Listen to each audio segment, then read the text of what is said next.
where you take 80% of the content and devote 20% of the space and 20% of the other stories and spread them out throughout the paper, is much more less yesterday and more about today and tomorrow. Advance journalism.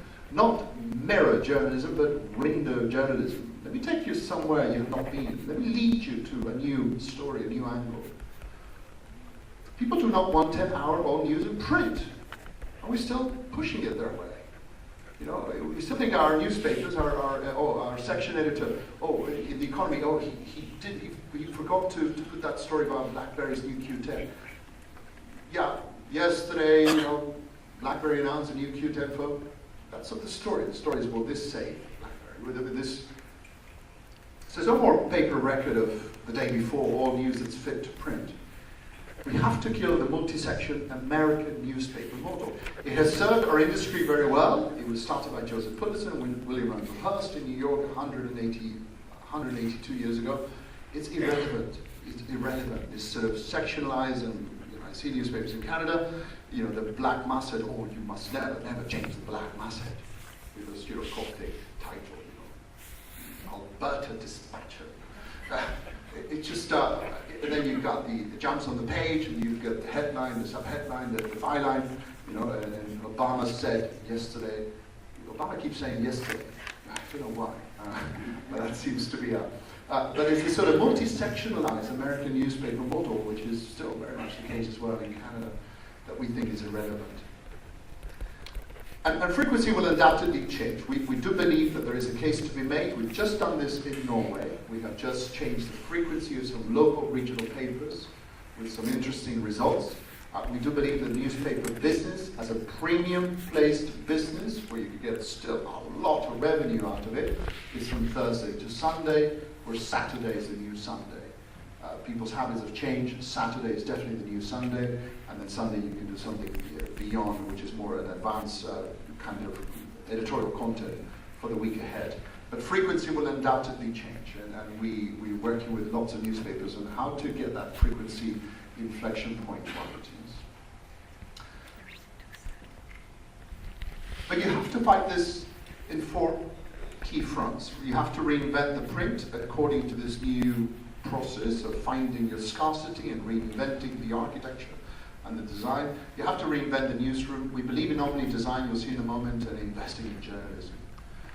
We need to move beyond descriptive and reportorial genres. We need to explore, for instance, campaign journalism. Look at this as a specific examples of if you could do this kind of journalism locally here. We're doing this in Norway at the moment. It's a fairly, to a certain degree, similar market to yours, in the sense that it's huge pieces of land, smaller populations, where the newspaper is very much a point of connection in the community, when you have a lot of people working off the land and traveling long distances. And we came up with the concept of 12 months, 12 courses.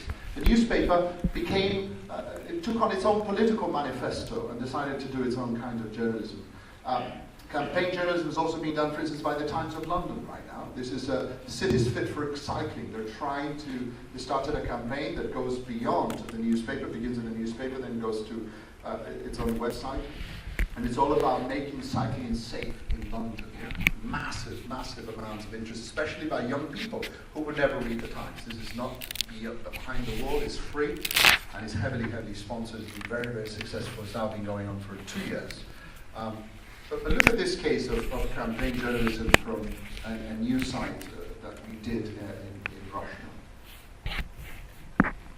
Journalism. This is a newspaper a news site in this case, going beyond the reportorial day after newspaper, which is the multi-section American traditional newspaper telling you what happened yesterday. It still has that. It still has that element of news, but it takes on an issue every month and campaigns for it without crossing that line. I mean, this is you're not crossing any line here by saying, what's going on here? We've been pushing for this. And then they open it up to people, submit the issues, submit the manifesto of the paper for the next 12 months, and we will work with you to change this community. When you change something in a community like this, people's engagement with the newspaper changes forever. In Norway, in the campaign journalism, one of the issues was teen suicide. It was so sad to see so many kids just committing suicide in a northern city because of the obvious reasons in northern Norway.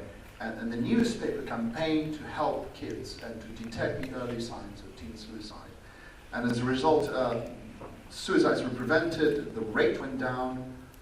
If your newspaper changes your life, if you're married to that newspaper, it's no longer a relationship of, okay, I need to tell you the news, because they already know the news. Do something beyond that. So that's a formula, and it's a formula that is moving beyond just, beyond just these countries. It really is all over the world, and you can see it in different places, including in India. People are trying to make their newspapers focused on campaign journalism and changing this. Again, the day after newspaper, the traditional newspaper of always. And that's what we really think it's key to our future, to get back to this element where your newspaper excites people, where your newspaper changes your community. But let's talk a little bit about what it takes to change. What it takes to change. And let me quote Steve Jobs, as everybody does nowadays.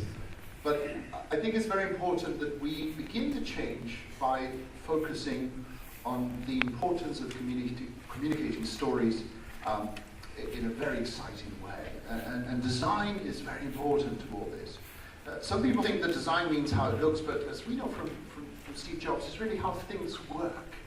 And as you saw that campaign at Mumbai, the thing in Russia, it's all based on a very interesting exploration of new narratives and telling stories through clever design concepts. A good design is content-driven design. And this applies in every form of content output. So we believe that the key to transform your newspaper on paper is, and of course, by definition as well, it should be coherent across all other different platforms, is to turn our perceived weakness into our greatest strength. And this is, it might be counterintuitive, but I think it's very, very important we understand that even though people think, oh, these guys are on paper, I don't want them on paper, or they're physical, they kill trees.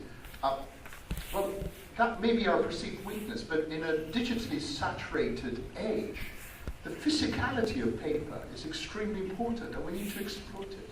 We human beings, we learn by touch. Children learn by touch. Montessori is successful because you touch, you feel. And we can create products that give us keepsake. The stack of National Geographics you can never throw away. That's your keepsake. The physicality of paper, the books you keep in your shelves that you will never throw away. You must have King James Bibles, you might have from Spain, Barcelona, Don Quixote, Shakespeare's complete works. The keepsake, the physicality element of paper is something that's very, very important.